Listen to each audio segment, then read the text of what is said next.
Bismillahirrahmanirrahim. Tulisan yang paling kecil itu namanya huruf.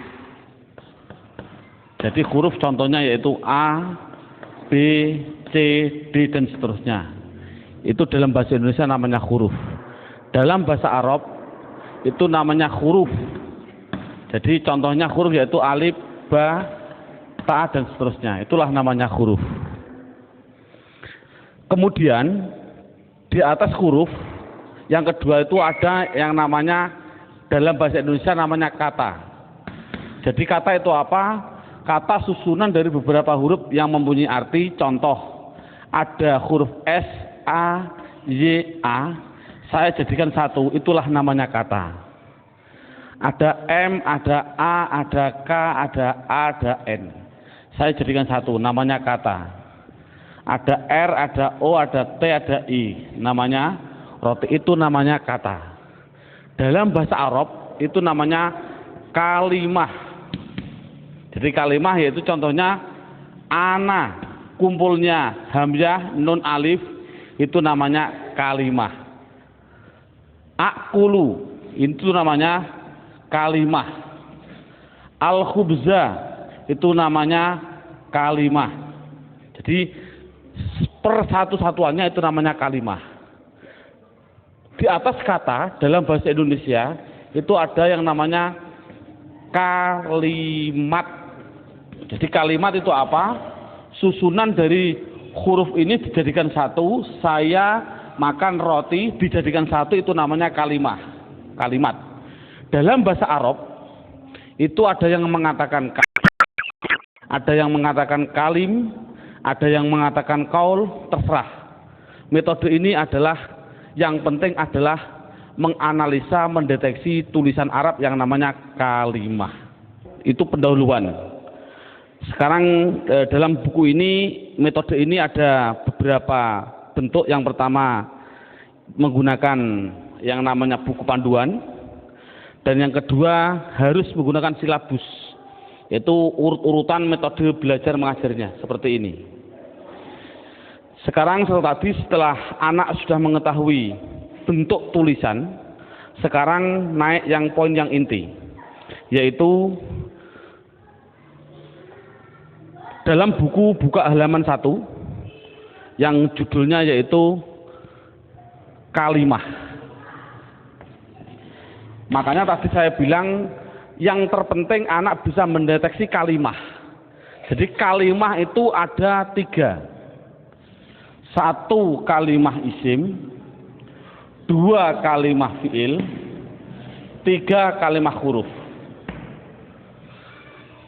Anak dikasih suatu gambaran bahwasannya tulisan dalam Al-Quran di dunia, di Quran khususnya, itu ratusan ribu. Kalau di dunia itu adalah jutaan miliar, miliaran juta. Berarti jutaan miliar itu jumlah kalimah. Contoh saya mencontohkan. Ada tulisan Arab alhamdulillahi rabbil alamin. Ini kita deteksi, yang inilah namanya kalimah. Lillahi itu namanya kalimah, Rabbi namanya kalimah, alamin namanya kalimah. Padahal tulisan Arab apapun yang namanya kalimah pasti kalau tidak isim fi'il huruf. Jumlah kalimah miliaran triliun pasti hanya ada 3. Kalau contohnya alhamdulillah harus dijawab oleh anak kalau tidak isim fi'il huruf. Lillahi kalau tidak isim fi'il huruf. Rabbi kalau tidak isim fi'il huruf. Alamin kalau tidak isim fi'il huruf, selamanya. Makanya tulisan Arab di dunia itu sebenarnya hanya ada 3, yaitu isim fi'il huruf. Makanya sering saya ngasih pemikiran pada anak, tulisan apapun tulisan Arab hanya ada 3. Masuk 3 kok 3 tahun. Makanya menurut metode saya insya Allah saya mengatakan kalau hanya ada 3 berarti per satunya itu 2 jam, makanya cukup 6 jam insya Allah praktek baca kitab. Amin Allahumma amin. Ini sekarang setelah anak sudah tahu jumlah kalimat ada 3, sekarang bagaimana saya mengetahui alhamdulillah itu isim fi'il atau huruf, lillahi itu isim fi'il atau huruf. Makanya akan saya ulas satu persatunya. Bagaimana cara mendeteksi isim itu fi'il itu huruf. Buka pada bukunya halaman 2. Dalam bukunya halaman 2 dilihat judulnya cara mengetahui isim. Jadi cara mengetahui isim itu dengan dua cara. Satu mengetahui artinya. Kalau memang artinya itu kok menunjukkan suatu kata benda atau suatu kata sifat, pasti itu dikatakan isim. Jadi isim itu kalau tahu artinya itu menunjukkan benda atau menunjukkan suatu sifat, pasti isim. Sama dengan fi'il nanti juga sama, cara mengetahuinya fi'il dengan dua cara sama. Satu mengetahui artinya. Kalau memang artinya menunjukkan suatu kata kerja, itu pasti fi'il. Nah di dunia ini kan hanya ada tiga. Pasti kalau tidak kata benda, kata sifat, kata kerja. Saya contohkan, duduk. Itu kerja atau apa? Jawab saja, anak dites. Contoh saya bilang, duduk. Isim, fi'il atau huruf? Anak akan jawab, fi'il, karena artinya kerja. Saya contohkan lagi. Ada tulisan Arab, mim, sin, jim, dal. Ini tulisan Arab. Kalau tulisan Arab harus dijawab, lafal mim, sin, jim, dal. Ini isim, fi'il atau huruf? Anak pasti akan menjawab, isim. Tahu kok isim? Karena artinya menunjukkan suatu benda. Ini berarti kan sudah bisa anak. Saya contohkan lagi. Saya bilang ada tulisan Arab, coba anak-anak. Lafal Arab ini jawab dengan tiga kategori, isim, fi'il atau huruf. Ini saya contohkan, mim, dal, ro, sin, ta. Artinya madrusah. Harus dijawab, isim, fi'il atau huruf. Anak pasti akan menjawab, itu isim. Tahu kok isim? Karena artinya benda. Oh 100. Jadi kalau ada apapun artinya benda atau sifat, contohnya Allahu Akbar, saya menerjemah Akbar itu artinya agung atau mulia. Ini agung itu kan suatu sifat, otomatis Akbar ini harus dijawab. Akbar itu isim, fi'il atau huruf? Anak akan jawab Akbar pasti isim. Tahu kok isim? Karena artinya itu suatu sifat. Jadi kesimpulannya adalah anak bisa mendeteksi, pertama mendeteksi isim, fi'il, huruf dari artinya.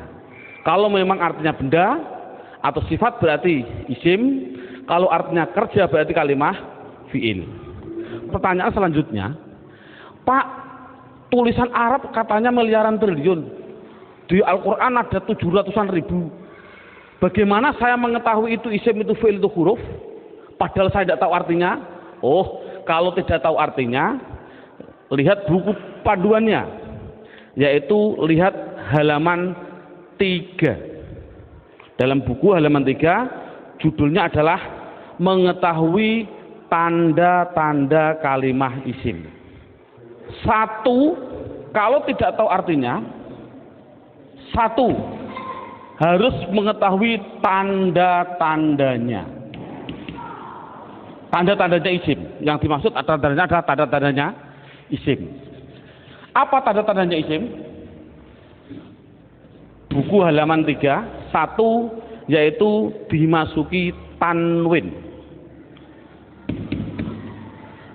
Tanwin itu berarti baik tanwin dhammah, tanwin fathah, tanwin kasroh. Saya contohkan, hasibun, isim, fi'il atau huruf? Isim. Tahu kok isim? Karena ada tanwin. Untuk anak kecil mungkin kelas 5 diniyah, tanwin itu pasti di belakang. Tulis saja disuruh di belakang. Bukunya tambah situ silahkan. Yang penting tanwin pasti di belakang. Baik tanwin dhammah, tanwin kasroh, tanwin fathah. Saya contohkan, hasibun. Ini tulisan Arab, harus dijawab. Isim, fi'il atau huruf? Artinya apa? Saya nggak tahu. Kalau tidak tahu ini harus dijawab. Isim. Mengapa ke isim? Karena ada tanwinnya. Saya menulis lagi. Sohi bin, isim, fi'il atau huruf? Isim. Tahu kok isim? Karena ada tanwinnya. Berarti anak sudah bisa mendeteksi, yaitu tanda-tanda yang pertama kalimah isim, yaitu dimasuki tanwin. Sekarang yang nomor 2, Tanda-tanda isim yang nomor 2 itu kalau ada tulisan Arab depannya dikasih al. Makanya dalam bukunya hanya dimasuki al, garis miring di depan. Jadi kalau ada tulisan Arab depannya ada alif dan lam, pasti itu isim. Contoh, alhamdu, harus dijawab isim fi'il atau huruf. Jawabnya adalah isim. Tahu kok isim? Karena dimasuki al. Ar-Rahim, isim fi'il atau huruf. Isim, tahu kok isim? Karena ada al. Dan seterusnya. Sekarang yang ketiga. Tanda-tanda isim yang ketiga yaitu dimasuki yang namanya huruf jar. Huruf jar itu apa sih? Huruf jar itu adalah tertentu. Lafalnya tertentu, yaitu ada tulisan itu berupa apa? Min, ila, an, ala, dan seterusnya. Di dalam buku sudah ada. Min artinya dari, ila artinya ke, an artinya dari, ala artinya di atas, dan seterusnya. Jadi kalau ada tulisan Arab dimasuki min, yang mana huruf jar itu pasti tempatnya di depan. Di depan suatu kalimah. Mesti itu adalah kalimah isim. Contoh, saya mencontohkan ada tulisan Arab. Zahaba Zaidun ila suq. Zahaba Zaidun ila suq. Anak saya tes satu persatu dulu. Zaidun, isim fi'il atau huruf? Isim. Tahu kok isim? Karena ada tanwinnya. Suq, isim fi'il atau huruf? Isim. Tahu kok isim? Karena dimasuki huruf jar yang namanya ila. Artinya apa saya suq? Tidak tahu, tidak penting. Ini kan tidak penting. Yang penting itu bisa mendeteksi itu pasti kalimah isim. Contohnya lagi, ada contoh yang namanya ada roja'a. Saya contohkan, roja'a kembali. Siapa yang kembali? Bakrun, siapa bakar? Kembali mindukan, mindukan. Bakrun isim fi'il atau huruf? Jawabnya isim. Tahu kok isim? Karena ada tanwin. Mindukan, dukan itu isim fi'il atau huruf? Isim. Tahu kok isim? Karena dimasuki huruf jar min. Artinya apa? Tidak penting. Jadi makanya itu adalah tanda-tanda kalimah isim. Yang ketiga, yang keempat, tanda-tanda isim yang keempat di situ saya tulis. Saya hapus dulu. Tanda-tanda isim yang keempat yaitu dimasuki namanya huruf qasam. Qasam itu artinya sumpah. Qasam artinya sumpah. Di sini huruf qasam hanya ada 3, wawu, ba, ta. Untuk anak pemula jangan dicontohkan selain lafal Allah, jangan. Untuk pemula jangan. Contoh, wal asri. Asri ini adalah isim. Tahu kok isim? Karena ada wawu qasam. Tidak perlu sebenarnya.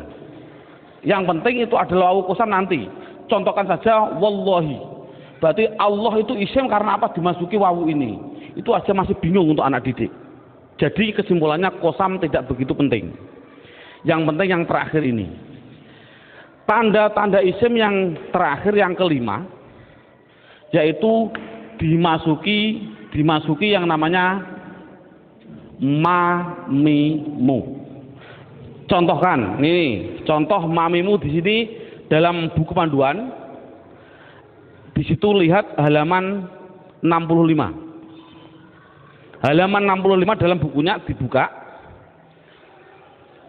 Contohnya halaman 65 yaitu fa'ala yaf'ulu fa'lan wa maf'alan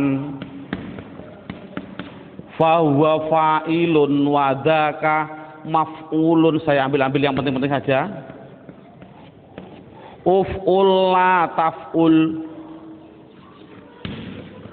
maf'alun 2 kali ini, maf'alun mif'alun. Cara menerangkan pada anak bahwasannya fa'ala yaf'ulu fa'lan ini adalah dalam bahasa pramuka namanya kata sandi.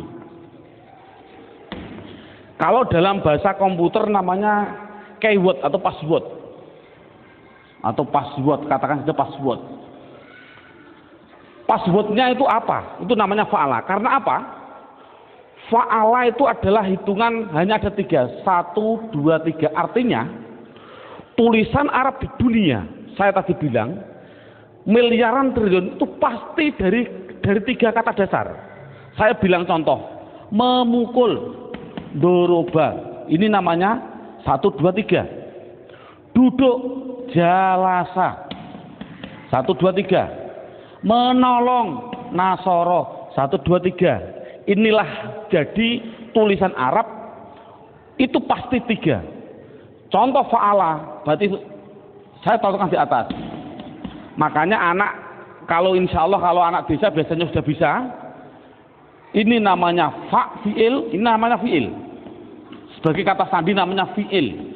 Namanya fi'il, ain fi'il, lam fi'il. Jadi dot itu bertepatan dengan fa namanya fi'il, ro bertepatan dengan ain namanya ain fi'il, ba bertepatan dengan lam namanya lam fi'il.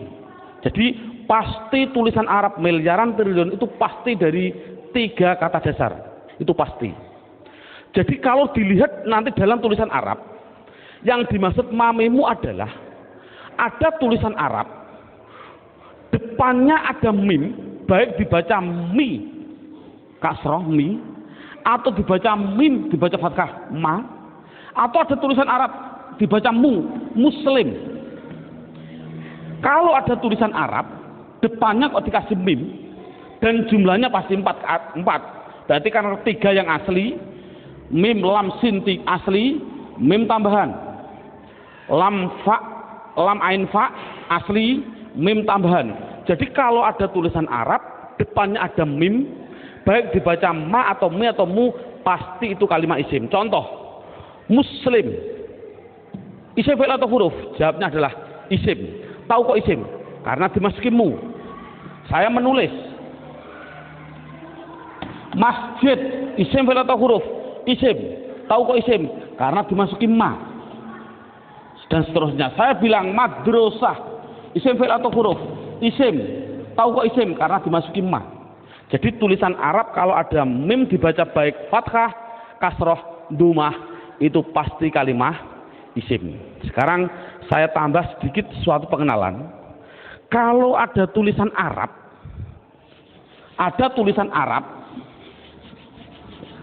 depannya saya kasih mi, contohnya mi, dalam halaman 65, itu pasti menunjukkan suatu alat.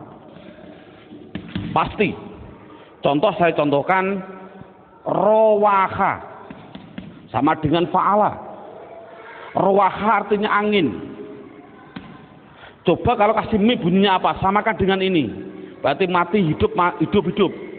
Rowaha kasih mi bunyinya mirwahun. Jadi mirwahun artinya adalah, karena ada mi, artinya adalah alat angin. Apa alat angin? Kipas angin. Jadi kipas angin itu bahasa Arabnya adalah mirwah. Saya menuliskan lagi. Kalau ada tulisan Arab, di belakangnya ada tak seperti ini, tak. Pasti itu hanya tambahan, tidak akan asli. Pasti tambahan. Contoh, satoro. Satoro saya nulis artinya pinggir. Coba kalau kasih mi, bunyinya apa? Mistorun. Tapi tak ada masalah lah. Mistorotun. Apa mistorotun? Penggaris salah. Yang betul adalah alat pinggir, yaitu penggaris sama. Jadi kan sama tujuannya, semuanya.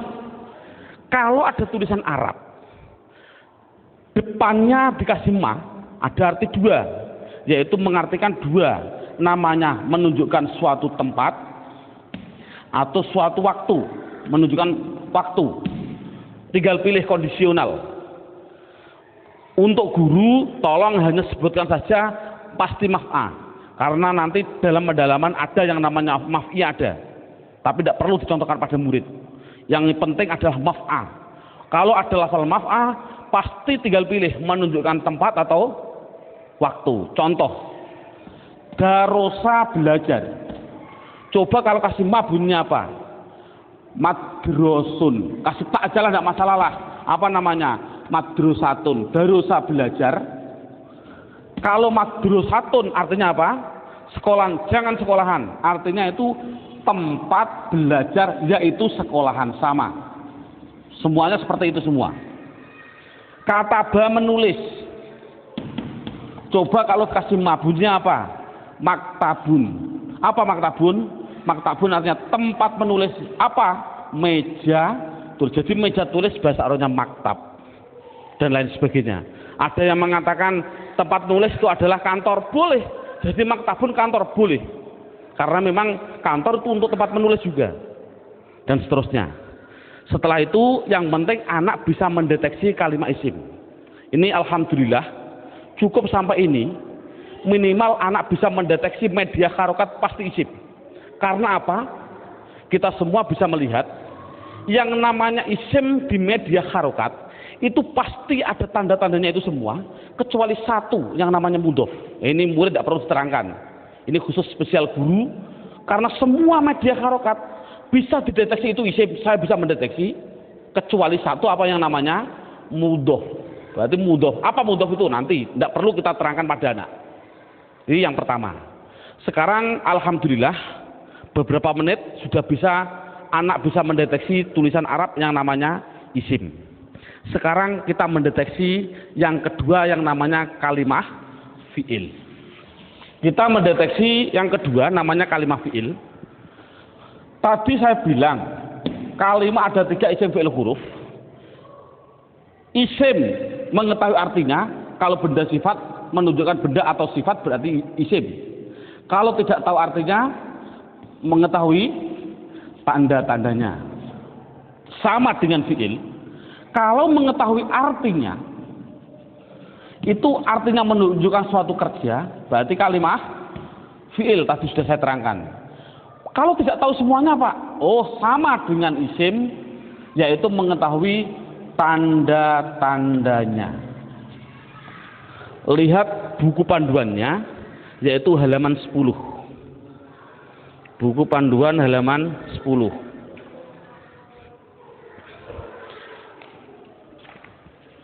Tanda-tanda kalimat isim. 1 dimasuki kot. Di situ saya 1 dimasuki kot. Dimasuki kot. Saya menulis, biar anak, karena anak kecil, mungkin biar jelas, saya suruh di depan. Tempatnya itu di depan. Jadi kalau ada tulisan Arab, kok ada depannya adalah lafal kot, pasti setelahnya itu fi'il.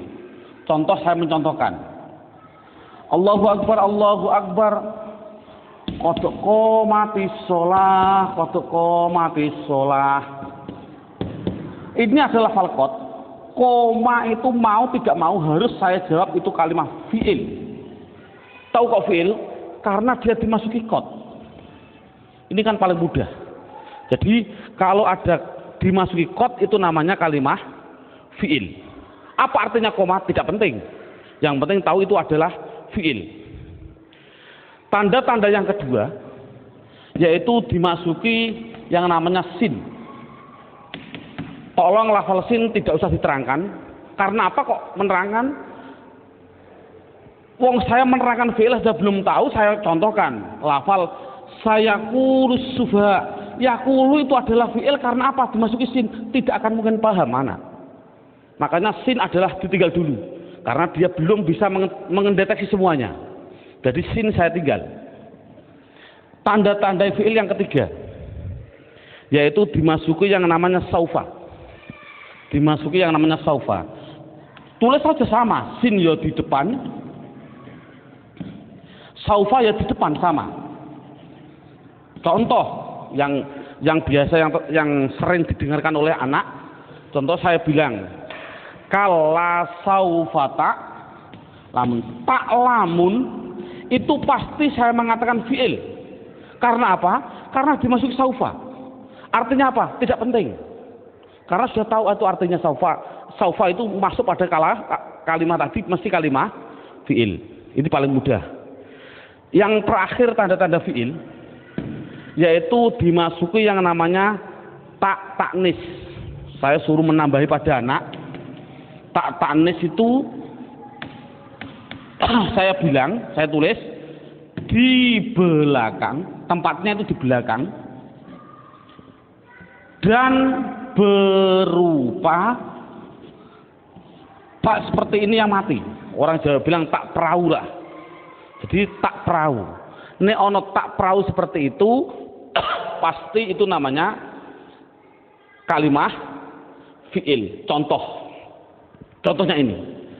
Qad qomat as-shalah, aslinya itu adalah koma, itu fiil dengan dua tanda-tanda. Satu dimasuki qad, dua dimasuki ini. Ini tak, ini di belakang masuk pada kalimat ini. Jadi ada dua tanda-tanda.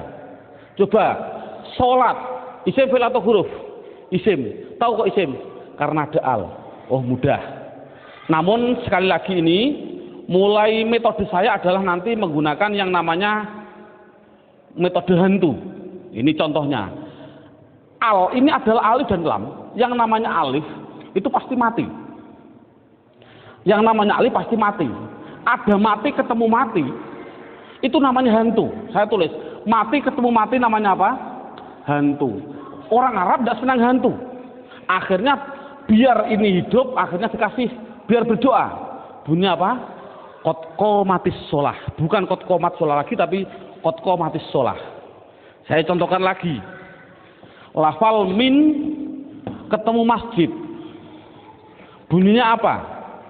Min al masjid, tidak boleh karena ini ada alif mati, mati ketemu mati namanya hantu, tidak boleh, harus dihidupkan biar berdoa, bunyinya minal masjidi.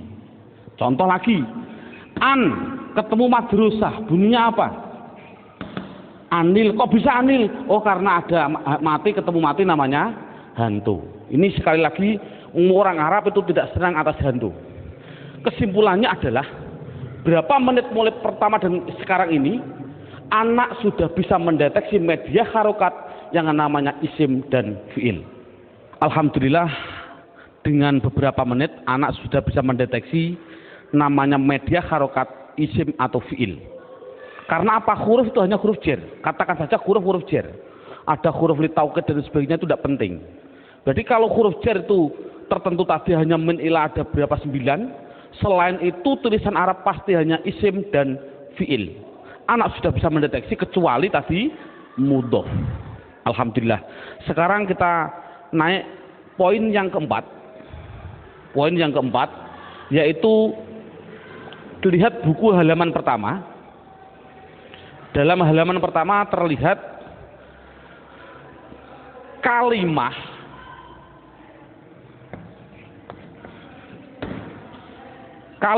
isim, fiil, huruf. Ini ada gambar kalimah pasti butuh kepada yang namanya, ini garis dari horizontal namanya perlu. Dalam bahasa Indonesia namanya perlu, bahasa Indonesianya orang Jawa namanya butuh. Butuh itu kemarin saya dari Sumatera, butuh itu artinya sama seperti di orang Kalimantan zakar. Naudzubillah, mohon maaf sekali, bahasa kasar perlu. Berarti kalimah itu pasti memerlukan yang namanya i'rab. Halaman pertama dilihat, i'rab itu ada 4. Satu namanya i'rab rofa, 2 namanya i'rab nasab, 3 namanya i'rab jar, yang keempat yaitu namanya i'rab jazm. Jadi kalimah itu pasti memerlukan yang namanya i'rab. Padahal i'rab ada 4, rofa, nasab, jar, jazm. Dan perlu diketahui kalimah isim itu butuhnya hanya butuh 3, bukan 4. Fiil butuhnya yaitu 3, bukan 4. Huruf, sementara huruf tidak butuh. Jadi yang butuh i'rab itu yaitu khusus yang namanya kalimah isim dan kalimah fiil. Apa i'rab itu nanti saya terangkan.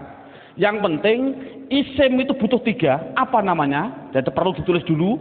Anak harus digarisbawahi. Rofa pasti domah. Dibilang pasti. Karena pengalaman saya pada waktu kecil, Pak Guru menerangkan rofa yaitu domah wawu alif nun. Itu saya juga bingung. Makanya saya melihat dalam jurumiyah ada namanya alamat asli, menunjukkan bahwasanya anak, saya punya insting, oh berarti mengapa musonaf kok mengatakan asli domah, inilah mungkin metode saya harus mengikuti seperti ini.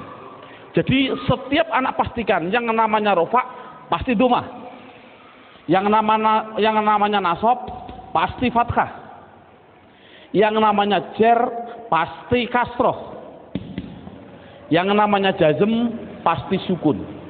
Dipastikan dulu. Jadi kalau sekarang kita lanjutkan, yang butuh i'rab itu adalah isim butuh 3. Apa-apa? Isim butuhnya yaitu rofa, nasab, jer. Ini kebutuhan isim.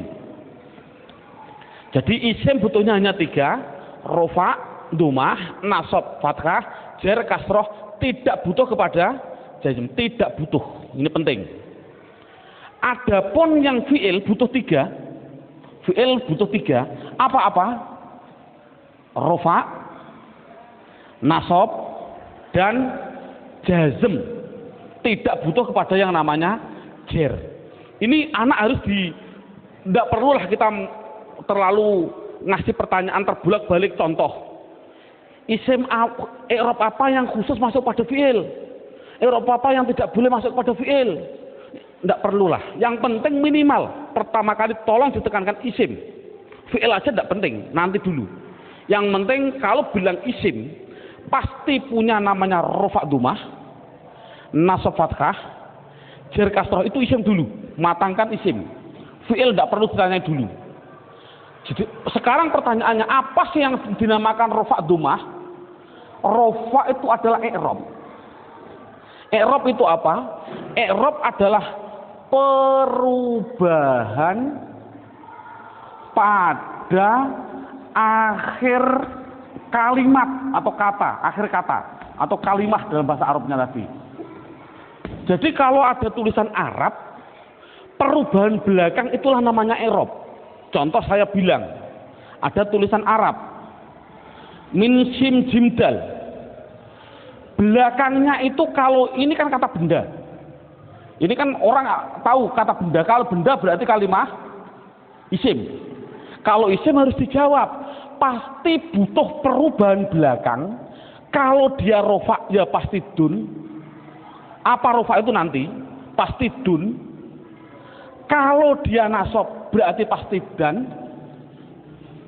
Kalau dia jer berarti din. Makanya saya tadi bilang, yang namanya i'rab, khususnya ini, i'rab itu sama dengan nahwu. Contohnya lafal ini, dun dan din. Inilah belakang, ini namanya nahwu. Adapun depan ada tulisan mim sim jim dal, bacanya apa? Masjid. Mengapa kok dibaca masjid? Buat dibaca misjid saja. Inilah perubahan depan, itu namanya sorof. Jadi nahwu sama sorof itu harus gandeng. Mengapa terjadi sekarang ini guru nahwu, guru sorof sudah berlainan, itu sudah jauh. Akan bertemu juga sulit. Karena satu kalimat membutuhkan 2 hal. Yang namanya nahwu dan sorof. Jadi perubahan depan itu namanya sorof. Perubahan belakang adalah nahwu. Jadi kesimpulannya lagi, ada kesimpulan ini, tolong nanti anak-anak harus dipahami. Yang namanya isim, yang namanya saya ini kesimpulan, isim pasti butuh 2 hal belakangnya. Kalau ada al, kalau tidak ada al ya ditanwin. Itu prinsip. Jadi kalau ada tulisan Arab kok dia menunjukkan suatu isim, itu harus kasih tanwin kalau tidak ada alnya. Kalau ada alnya jangan ditanwin. Contoh, masjid ini kan tidak ada alnya. Makanya saya balang dun dan din. Coba kalau saya kasih al, al masjid. Coba rofaknya bunyinya bagaimana? Al masjid, jangan ditanwin karena ada al. Nasabnya bunyinya bagaimana? Al masjidah. Jernya bunyinya bagaimana? Al masjidi. Ini contoh. Dalam buku panduan saya, anak harus dites dengan contoh 2, yaitu dengan lafal basmalah dan takbir. Saya contohkan. Kita kasih contoh yang biasa dibaca oleh anak.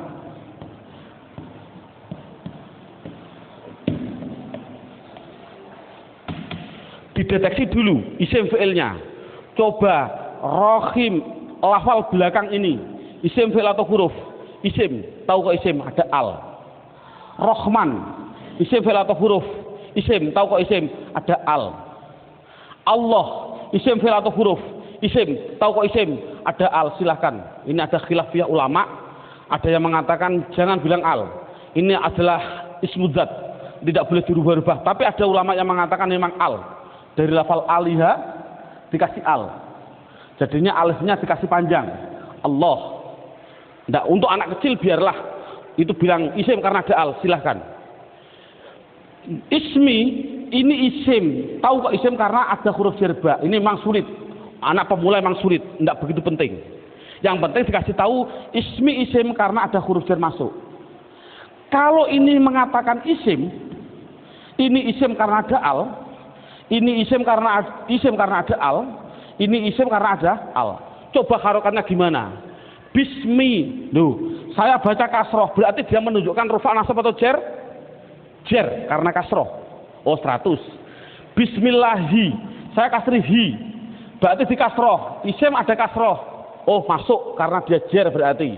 Mengapa kok jer? Oh nanti belum waktunya. Bismillahirrahmanirrahim. Mengapa saya bilang nih? Rafa nasab atau jer? Jer. Oh 100.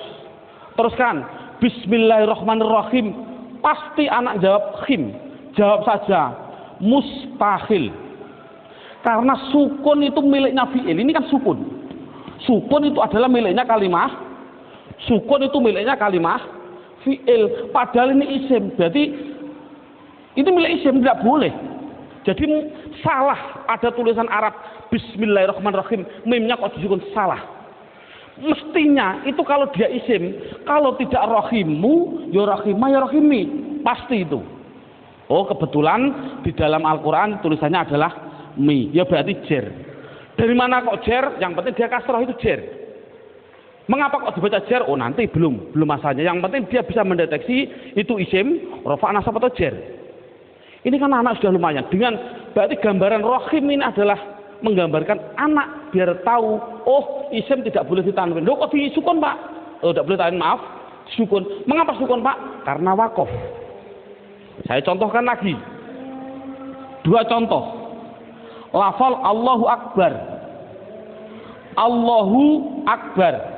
Orang bilang Akbar disukun. Saya jawab salah. Mengapa salah? Tadi saya bilang akbar itu adalah sifat. Yang namanya sifat itu pasti isim. Yang namanya isim tidak mungkin dia disukun. Di dalam tulisannya kalau begini. Karena apa? Sifat isim tidak boleh sukun. Karena sukun itu miliknya fi'il. Kalau isim itu pasti kalau tidak ru, ya roh, ya ri. Mengapa tidak ditanwin? Nanti. Yang jelas ini contoh Allahu Akbar. Allah isim, tahu kok isim ada al. Rofa nasab atau jer? Rofa, tahu kok rofa karena dumah. Akbar yang betul adalah akbaru. Jadi mengapa kok dibilang bar? Karena wakof. Kalau nulis adalah ru yang betul. Makanya sering saya kasih pertanyaan, bagaimana hukumnya ada orang sholat bilang Allahu Akbaru, sah nggak? Jawabnya adalah sah karena nakunya seperti itu. Namun yang terbaik memang adalah wakof. Seperti ini. Bismillahirrahmanirrahim karena wakof. Jadi intinya adalah yang namanya i'rab ada 4 rofa nasab jar jazm. Khusus kita tekankan pada isim. Yang namanya isim belakangnya pasti rofa dumah, nasab fathah, jar kasroh. Itu kesimpulannya.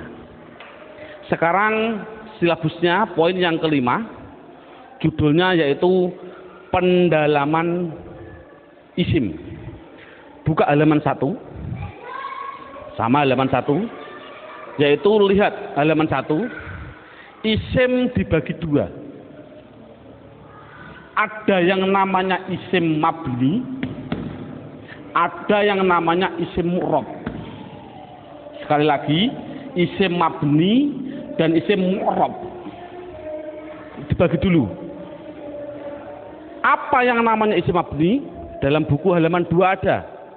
Mabni itu adalah, mabni itu apa? Mabni adalah harokat belakang, harokat belakang itu tetap. Saya tulis tetap. Itulah namanya mabni. Jadi mabni itu apa? Mabni harokat belakang tetap. Mu'rab itu apa? Mu'rab yaitu harokat belakang berubah-ubah. Harokat belakang berubah-ubah. Jadi itu kesimpulannya. Jadi isim harus dibagi 2. Isim mabni dan isim mu'rab. Isim mabni belakangnya tetap, isim mu'rab belakangnya berubah-ubah. Isim mabni sekarang diperinci satu persatu. Dalam silabus ada isim mabni, yaitu satu namanya isim domir. Saya tulis satu namanya isim domir. Tolong dalam hal ini anak tidak usah diperdalami. Yang namanya pada waktu pengalaman saya dulu kecil, Pak Guru bilang domir itu ada 2. Seperti contoh seperti ini. Domir ada 2. Domir baris dan domir mustatir. Baris muttasil ada 2. Baris munfasil ada 2. Muttasil ada 4. Dan domir mustatir ada yang jawas dan ada yang wujub. Ini enggak, dulu saya suruh menghafalkan ini domir saja, itu mungkin 1 bulan. Nah, menurut saya kita ambil yang pokok dulu. Dengan metode ini adalah metode saya bilang domir yang berupa domir baris munfasil rufa. Yaitu pendalamannya dalam buku, lihat halaman buku yaitu dilihat halaman 4. Halaman 4 dilihat judulnya isim domir. Di situ saya tulis yaitu lafal huwa, huma, hum, iya, huma, hunna, anta, antuma, antum, anti, antuma, antunna. Yang terakhir ana, nahnu. Jadi jumlahnya 14. 1, 2, 3, 6, 9, 12, 14, 13, 14. Jadi jumlahnya saya bilang isim domir adalah jumlahnya 14. Contohnya huwa, mahum. Yang namanya domir itu adalah kata ganti. Dalam buku huwa itu kata ganti dari siapa? Kata ganti dari dia. Dia siapa? Dia laki-laki 1. Ini yang namanya goib. Jadi kesimpulannya huma kata ganti dari siapa? Dia laki-laki 2 yang goib. Hum kata ganti dari apa? Mereka atau mereka. Siapa mereka? Laki-laki 3 ke atas yang goib. Jadi kesimpulannya ini adalah namanya laki-laki. Ini berarti 1, 2, 3 ke atas ini perempuan. Tapi ini adalah semuanya adalah goib. Sekali lagi ini adalah goib. Berarti dia perempuan 1 goibah atau goibah. Huma 2 perempuan goibah. Huna 3 ke atas perempuan goibah.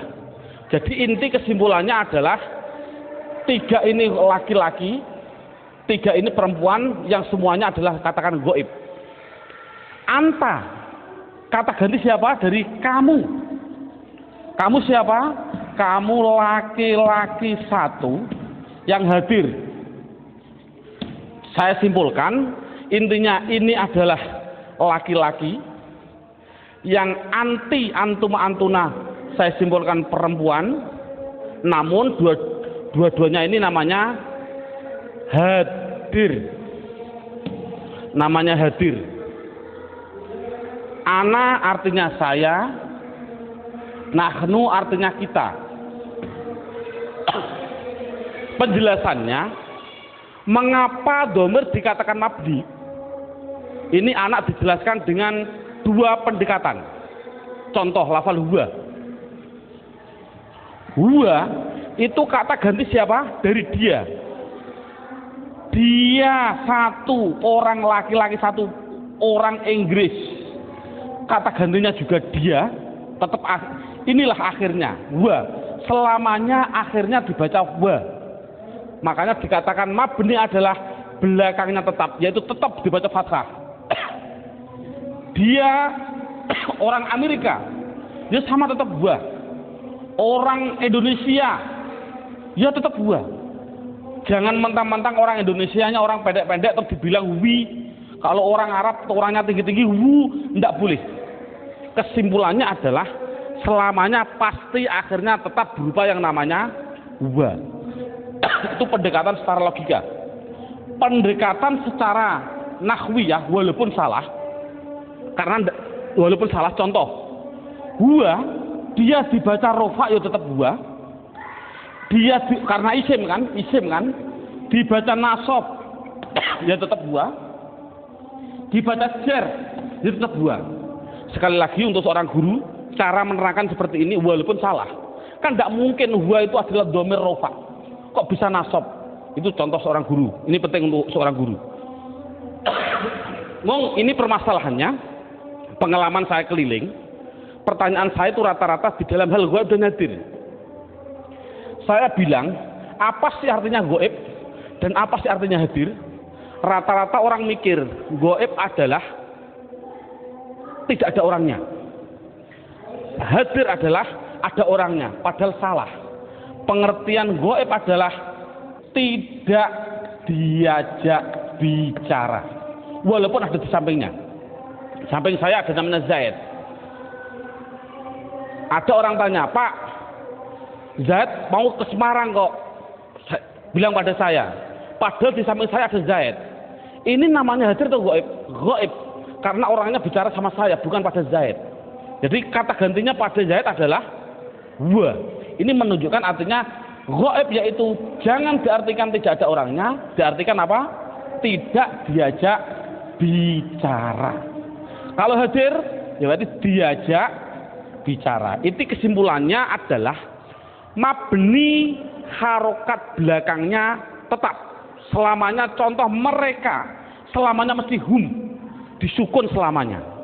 Jadi saya tulis di situ pertama isim domir mabni jumlahnya adalah 14. Buka terusnya bukunya halaman 5. Yang kedua, mabni yang kedua yaitu yang namanya di situ saya tulis isim isyarah.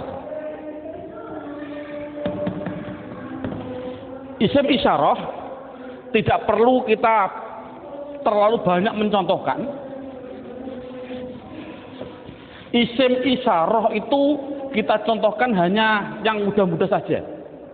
Contoh, isim isyarah ada 3. Ada yang namanya qorib, ada yang namanya wasit, ada yang namanya ba'id. Qorib artinya dekat, wasit artinya sedang, ba'id artinya jauh. Contoh, orang bilang isyarah menunjukkan qorib iki, orang Jawa bilang iki, kalau sedang iku, kalau jauh kai, itu orang Jawa bilang. Tapi kalau orang Sunda, iya, eta, itu ya salah. Itu milik orang Indonesia, bukan orang Sunda sebenarnya. Tapi orang Sunda tidak punya jauh, sama dengan kita. Ini tidak, masalahnya adalah contoh korib. Kalau laki-laki haza, kalau perempuan hazihi, dengan dua contoh saja ini. Contoh lafal haza. Siapa ini? Selamanya dibaca za, akhirnya za. Walaupun yang ditanyakan seorang kiai, seorang gubernur, seorang presiden, tetap siapa ini? Man haza, selamanya dibaca za belakangnya. Jangan berupa zi atau du. Makanya itulah namanya mabni. Saya tidak usah menerangkan wasit, bait sudah ada. Yang jelas contohnya yaitu dalam buku panduannya sudah saya tunjukkan, yaitu isim isyarah ada 3, hadza hadihi. Kalau sedang yaitu lafal daka dan dalika, daka dan dalika, daka dan tilka. Saya contohkan daka dan tilka.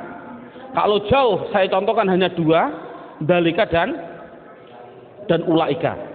Jadi jumlahnya yaitu ada berapa? Dalika, ulaika. Jumlahnya berapa? 1, 2, 3, 4, 5, 6. Saya katakan isim isyarah jumlahnya adalah hanya 6. Walaupun nanti pendalamannya banyak. Seorang guru tolong hanya seperti itu dulu.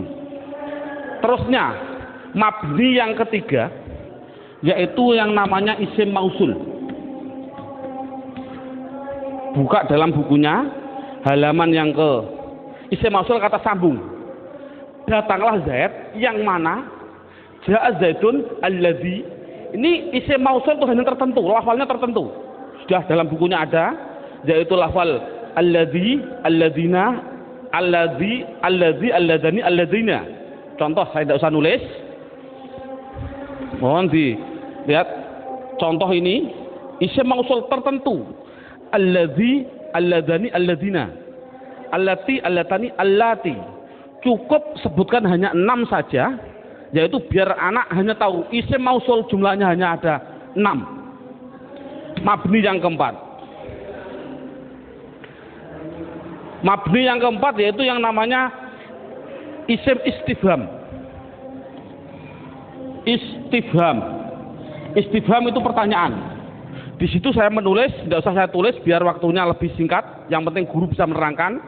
Yaitu di situ saya tulis hanya man, mundu, maza, mata, ayana, aina, kaifa, anna, kam, dan ayu.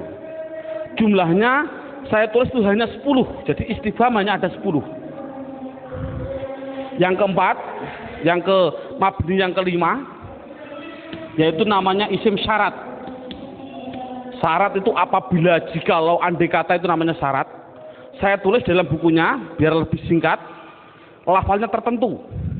Man, ma, mahma, mata, ayana, aina, anna, haisuma, kaifama. Jumlahnya yaitu hanya ada 9. Yang terakhir yang nomor 6, yang namanya isim fi'il. Ini loh, namanya isim fi'il. Kadang-kadang orang bingung. Di situ ada isim fi'il madhi, isim fi'il mudhari', isim fi'il amar. Yang penting contohnya saya bilang isim fi'il amar, isim fi'il amar. Contohnya lafal amin, amina. Ini dikatakan dia bukan isim, bukan fi'il. Dikatakan isim fi'il. Mengapa kok isim fi'il? Tidak usah kita, anak tidak usah dikasih jawaban, kasih alasan, tidak usah. Yang penting isim fi'il itu lafalnya tertentu. Lafalnya itu hanya ada 9. Gitu. Berarti anak yang penting tahu. Contohnya seperti ini. Isim fi'il amar yang pertama. Ada yang namanya soh dan seterusnya. Isim fi'il madhi ada 2. Isim fi'il mudhari' ada 2. Cukup 9 saja. Inti kesimpulannya, isim mabni itu jumlahnya adalah 14, 6, 6, 10, 9, 9, jumlahnya adalah 54. Padahal tadi saya bilang tulisan Arab yang namanya isim di dunia jumlahnya kalimat isim adalah 1 miliar triliun. Itu jumlahnya tulisan Arab di dunia itu 1 miliar triliun. Kalau isim jumlahnya miliaran triliun dibagi dua, mabni dan mu'rob. Yang namanya mabni yaitu 54. Selainnya pasti mu'rob. Kesimpulannya, isim mu'rob adalah yang tidak berupa mabni. Saya mohon maaf untuk seorang ustadz, seorang guru. Dulu pada waktu saya masih kelas 1 sanawiyah, sudah diajarkan oleh alfiyah, padahal saya belum memahami betul. Saya ditunjukkan contohnya huwa, isim domir. Isim domir huwa itu dikatakan mabni karena apa? Karena yang namanya mabni adalah serupa dengan huruf. Mu'rob tidak serupa dengan huruf. Jadi yang namanya mabni serupa dengan huruf. Serupa di dalam apanya? Ada sifat wat'i, sifat iftikori, sifat. Tidak perlulah kita sementara nanti dulu. Yang penting anak bisa, yang namanya mabni pasti tertentu lafalnya. Dan dia pasti serupa dengan huruf. Makanya tidak usah kita menjelaskan alasan-alasan dulu. Biarlah nanti seorang ustadz kalau dia sudah belajar alfiyah. Ini metode awal. Jadi saya simulkan, kalau tulisan Arab yang namanya isim jumlahnya 1 miliar triliun, mabni 54, berapa jumlah mu'rob? Jumlah mu'rob ya miliaran triliun dikurangi 54. Kalau kita nulis persen, ya mungkin 0,000 nafas hampir habis baru 1%. Jadi anak mudah. Isim domir ada 14, isim isyarah ada 6. Contoh, alhamdu, isim fi'il atau huruf? Isim. Tahu kok isim? Ada al. Kalau tahu isim harus dijawab. Dia masuk kategori mabni atau mu'rob? Harus dijawab. Jawabnya apa? Anak dibilang ini pasti mu'rob. Karena apa kok mu'rob? Karena lafal alhamdu tidak ada pada mabni yang jumlahnya 54. Itu kan paling mudah. Berarti semua tulisan Arab kalau tidak ada di 54 ya pasti mu'rob. Berarti mu'rob miliaran triliun. Jadi makanya anak suruh menghafalkanlah. Arti tidak perlu nanti dulu. Yang penting anak bisa mendeteksi. Itu adalah mabni. Jumlahnya 54 apa-apa, wa umahum dan seterusnya. Isim isyarat tak dihafal, isim mausul hafal. Selain itu pasti mu'rob. Contoh lagi. Alhamdulillahi rabbil alamin. Isim fi'il atau huruf? Isim. Tahu kok isim? Ada al. Kalau isim jawab mabni atau mu'rob? Itu pasti pertanyaan itu harus. Jawabnya adalah mu'rob. Tahu kok mu'rob? Karena tidak ada di mabni gitu saja. Paling simpel. Mengapa kok mu'rob? Karena tidak ada di mabni. Insya Allah anak akan bisa. Berarti bisa mendeteksi media harokat itu isim, mabni atau mu'rob. Semuanya. Mulai dari bismillah, mu'rob karena tidak ada di mabni. Bismillahi Allah, mu'rob karena tidak ada di mabni. Bismillahirrahman, Rahman mesti mu'rob karena tidak ada di mabni. Rahim, mu'rob karena tidak ada. Mudah. Jadi anak sudah bisa mendeteksi itu mabni dan itu mu'rob. Sekarang pendalaman yang terakhir, pendalaman isim yang terakhir yaitu di dalam hal mu'rob. Dalam buku panduannya lihat halaman 8. Lihat halaman 8. Halaman 8 sudah tertulis, saya tulis di situ. Halaman 8. Halaman 8 sama halaman 1 sama. Sekali lagi, halaman 8 dan halaman 1 adalah sama. Yang namanya mu'rob itu tadinya ada 6. 6 jumlah total 54. Sekarang enggak, yang namanya mu'rob 1 ada yang namanya mufrad, 2 ada yang namanya tasniyah, yang ketiga ada yang namanya jamak mudzakkar salim, yang keempat ada yang namanya jamak muannas salim,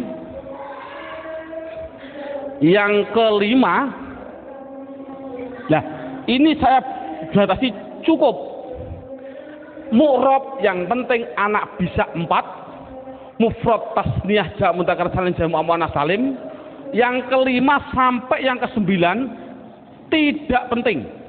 Sekali lagi metode ini adalah tidak penting. Karena apa? Karena mu'rob yang 4 ini itu sudah mendominasi dalam tulisan Arab 80% dari tulisan Arab. Itu pasti terjadi dari 4. Makanya anak harus ditekankan di dalam 4 tadi.